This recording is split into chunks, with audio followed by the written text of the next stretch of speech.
പൊങ്കാല നിവേദ്യം പൂർണ്ണമാകാനുള്ള സമയത്തിലേക്ക് കടക്കുന്നു. 1:15 കൂടിയാണ് പൊങ്കാല നിവേദ്യം പൂർണ്ണമാകുന്നത്. രാത്രിയോടുകൂടിയാണ് പൊങ്കാല ഉത്സവത്തിന് സമാപനമാകുന്നത്. വീണ്ടും ശ്രീജയും അശ്വതിയും ആറ്റുകാൽ അമ്പലത്തിന്റെ മുന്നിൽ നിന്ന് തന്നെ ചേരുകയാണ്. നിവേദ്യം അവസാന നിമിഷങ്ങളിലേക്ക് കടക്കുന്ന ആ സമയമാണ്. ഒരു വർഷത്തെ കാത്തിരിപ്പ്, അത് കഴിഞ്ഞ ശേഷമുള്ള നിവേദ്യം സമർപ്പിക്കുന്നത്. ആ നിവേദ്യം എടുക്കുന്ന സമയം വളരെ ആത്മസാഫല്യത്തോടു കൂടിയുള്ള സമയമായി ഭക്തർ കണക്കാക്കുന്ന ഒരു നിമിഷങ്ങൾ കൂടിയാണ്. ശ്രീജയും അശ്വതിയും, എങ്ങനെയാണ് അവിടെ നിന്നുള്ള വിവരങ്ങൾ ഇപ്പോൾ?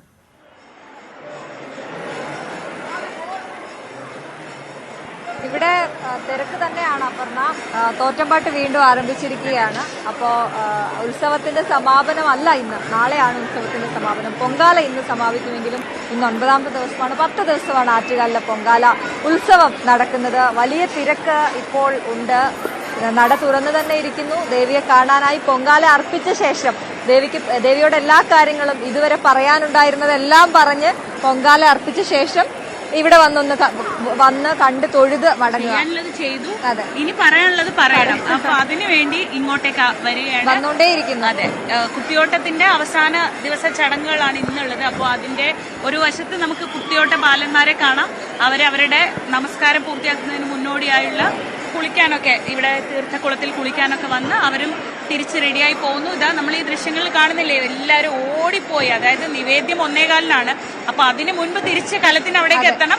അത് കഴിഞ്ഞാൽ ഉടൻ എത്രയും പെട്ടെന്ന് തിരിച്ചു പോലെ. ഇതിപ്പോ അടുത്തുള്ളവർ മാത്രമല്ല വന്നുകൊണ്ടിരിക്കുന്നത്, കുറച്ച് ദൂരത്തുള്ളവരും കൂടിയൊക്കെ അവരുടെ പൊങ്കാലയൊക്കെ ഒന്ന് സേഫ് ആക്കി വെച്ച് ഇങ്ങോട്ടേക്ക് വരുന്നുണ്ടെന്നുള്ളതാണ് നമ്മൾ ഈ തിരക്ക് കാണുമ്പോൾ നമുക്ക് മനസ്സിലാവുന്നത്. കുറച്ച് ദൂരം വെയിലത്ത് നടന്ന് വന്നിരിക്കുകയാണ്.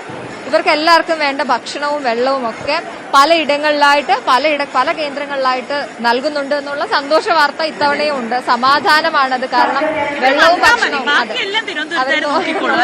അതെ, തീർച്ചയായിട്ടും അതിനുള്ള മത്സരം നടക്കുന്നു. ഞാൻ രാവിലെ പറഞ്ഞതുപോലെ അത് എത്രയും ഭംഗിയായിട്ട് നടത്താൻ പറ്റുമോ അത്രയും ഭംഗിയായിട്ട് അത് നടത്തിക്കൊണ്ടേയിരിക്കുകയാണ്. പലയിടത്തും ഈ പൊങ്കാല തയ്യാറായി കഴിഞ്ഞോടുകൂടി അന്നദാനം ചെയ്യുന്ന ആളുകളൊക്കെ വളരെ സജീവമായി ഇറങ്ങിക്കഴിഞ്ഞു.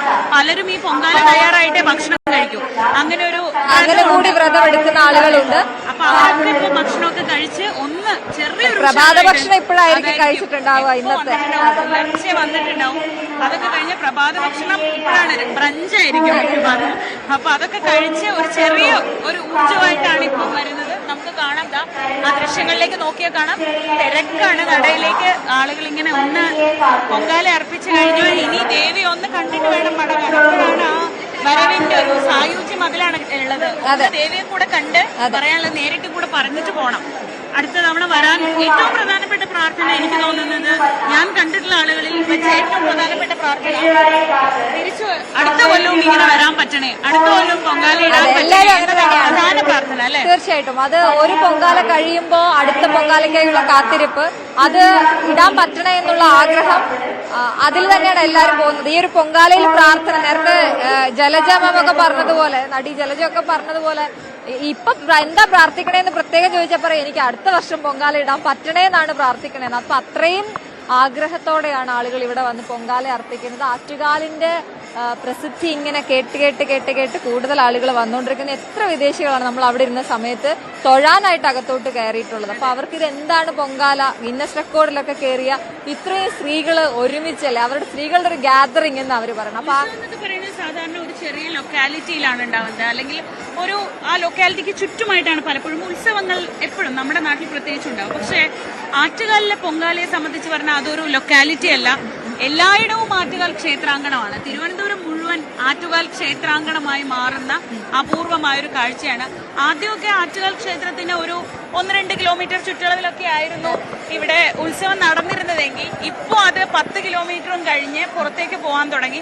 10 കിലോമീറ്റർ ഒക്കെ കഴിഞ്ഞ് ഇപ്പൊ എന്താ ചെയ്യുന്നത് വെച്ചാൽ ഓരോരോ റെസിഡൻസ് അസോസിയേഷനുകൾ കേന്ദ്രീകരിച്ച് ദേവിയുടെ വീടുകളിലേക്ക് പോയി.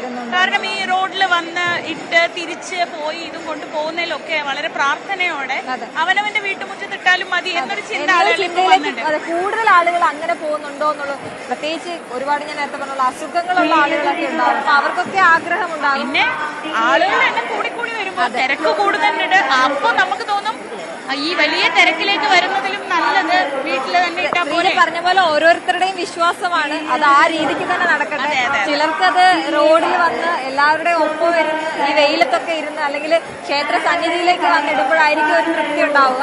മറ്റുള്ളവർക്ക് പൊങ്കാല ഇടണം, പക്ഷെ അത് സമാധാന അന്തരീക്ഷത്തിൽ വീട്ടിലിരുന്ന് വളരെ വൃത്തിയായി വെടിപ്പായി അങ്ങനെ ചിന്തിക്കുന്നവരും ഉണ്ട്. അപ്പൊ ഏതായാലും അതിന്റെ ഒരു ഫെസ്റ്റീവ് മൂഡ് എല്ലാവരും ചേർന്ന് ഇപ്പൊ ഒരു ഓഫീസിലുള്ള നമ്മൾ നേരത്തെ കണ്ടില്ലേ കുറെ പേര്, ഒരാൾ തിരുവനന്തപുരത്തുകാരിയാണ്, ബാക്കിയുള്ളവരൊക്കെ വരുന്നു, അവരെല്ലാം കൂടി ഒരു സ്ഥലത്ത് ഇടുന്നു.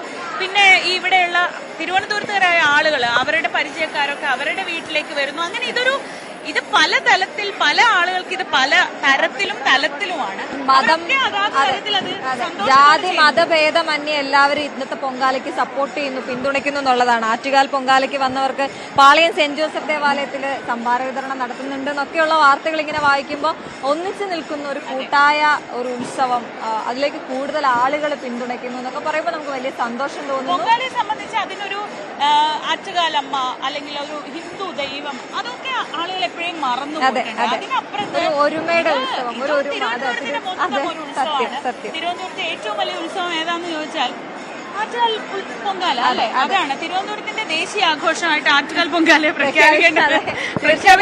പറഞ്ഞ് അങ്ങനെ ആയി. ഒപ്പം ഈ ശുചീകരണത്തിന്റെ കാര്യം നമ്മൾ പറഞ്ഞല്ലോ, കോർപ്പറേഷനിൽ നേരത്തെ ഞാനിങ്ങനെ 2ആണോ 3ആണോ എന്നൊക്കെ ശ്രീജിയോട് സംസാരിക്കുന്നുണ്ട്. മേയറുടെ നമ്മുടെ ആര്യ രാജേന്ദ്രൻ മേയറായ ശേഷം 5-ാമത്തെയാണ്. 5 പൊങ്കാല നടത്തിയതിന്റെ ഒരു ഉശിര് അല്ലെങ്കിൽ ഒരു ധൈര്യം ഉണ്ടായിരുന്നു ആ മുഖത്ത്. അപ്പൊ അതും ഗംഭീരമായി തന്നെ നടത്തി, വലിയ പരാതികളൊന്നും ഇല്ലാതെ ആളുകൾക്ക് വേണ്ട സൗകര്യം എല്ലാം ഒരുക്കി ഇത്രയും വലിയൊരു ഫെസ്റ്റിവൽ ഇത്രയും ആളുകൾ തിരുവനന്തപുരം നഗരത്തിലേക്ക് എത്തുമ്പോൾ അവരെ വലിയ പരാതിയില്ലെങ്കിലും അവർക്ക് ഒരു ആപത്തും പറ്റാതെ തിരിച്ചെത്തിക്കുക എന്നുള്ള കാര്യത്തിൽ എന്തായാലും കോർപ്പറേഷൻ വിജയിക്കുന്നുണ്ട്. ഏറ്റവും എടുത്തു പറയേണ്ടത് ഈ ലക്ഷക്കണക്കിന് സ്ത്രീകൾ വന്നു പോകുമ്പോൾ ഇന്ന് രാത്രി നിങ്ങൾ തിരുവനന്തപുരം നഗരത്തിലേക്ക് ഇറങ്ങുക, അതിന്റെ ഒരു അടയാളം ആകെ കാണുക എന്താ പറയുക, കുറച്ചിങ്ങനെ ചാരത്തിന്റെ കളറ് കാണാം. ചാരം കാണില്ല, ചാരത്തിന്റെ കളർ, ഇത് കത്തിച്ചതിന്റെ കളർ ഈ നടപ്പാതയുടെ സാധനം അത് 2 മഴ പെയ്ത് അതും പോകും. അങ്ങനെ ആ രീതിയിൽ തിരുവനന്തപുരം നാളെ രാവിലെ നോർമലാണ്. പലയിടത്തും കൃത്രിമ മഴ പെയ്ച്ച് അതും കളയേണ്ട പരിപാടിയൊക്കെ കഴിഞ്ഞ തവണയൊക്കെ ഉണ്ടായിരുന്നു. അപ്പൊ ഇത്തവണ അതിന്റെ ഉദ്ഘാടനം 1:30-ക്ക് നടക്കും. അതായത് 1:15 തളിച്ചു കഴിഞ്ഞാൽ 1:30 ആവുമ്പോൾ ശുചീകരണ പ്രവർത്തനം തുടങ്ങാം. അപ്പോഴും ശ്രദ്ധിക്കേണ്ട ഒരു കാര്യം, കോർപ്പറേഷൻ അക്കാര്യത്തിൽ ഒരു വലിയ കരുതൽ എടുക്കുന്നുണ്ട്. അതായത് നേരത്തെ പറഞ്ഞതുപോലെ, നേരത്തെ അശ്വതി സംസാരിച്ചപ്പോൾ പറഞ്ഞല്ലോ 11 മണി തൊട്ട് 3 മണി വരെയുള്ള സമയത്താണ് ചൂട് ഏറ്റവും കൂടുതലുള്ളത്. അപ്പോൾ അതുകൊണ്ട് തന്നെ ആ ഒരു പ്രതീകാത്മകമായി ഇവിടെ ആറ്റുകാൽ ക്ഷേത്ര ഗ്രൗണ്ടിൽ ഉദ്ഘാടനം, ഈ ശുചീകരണത്തിന്റെ ഉദ്ഘാടനം കഴിഞ്ഞാൽ പിന്നെ 3 മണിക്ക് ശേഷം ശുചീകരണം ചെയ്യുന്നുള്ളൂ. കാരണം വെയിലാണ്, വലിയ വെയിലാണ്. തിരിച്ചു പോകുന്നവരോടൊക്കെ പറയാനുള്ള ഒരു കാര്യം അതാണ്, നല്ല വെയിലുണ്ട്, നേരിട്ട് മുഖത്തേക്കൊക്കെ വെയിൽ അടിക്കുന്നത് ഒഴിവാക്കണം, പരമാവധി വെള്ളം കുടിക്കണം. ഒഴിക്കാനൊക്കെ തോന്നും, സാരമില്ല, പക്ഷെ നല്ലോണം വെള്ളം കുടിക്കണം, നിർജ്ജലീകരണം ഉണ്ടാകുന്ന സൂക്ഷിക്കണം.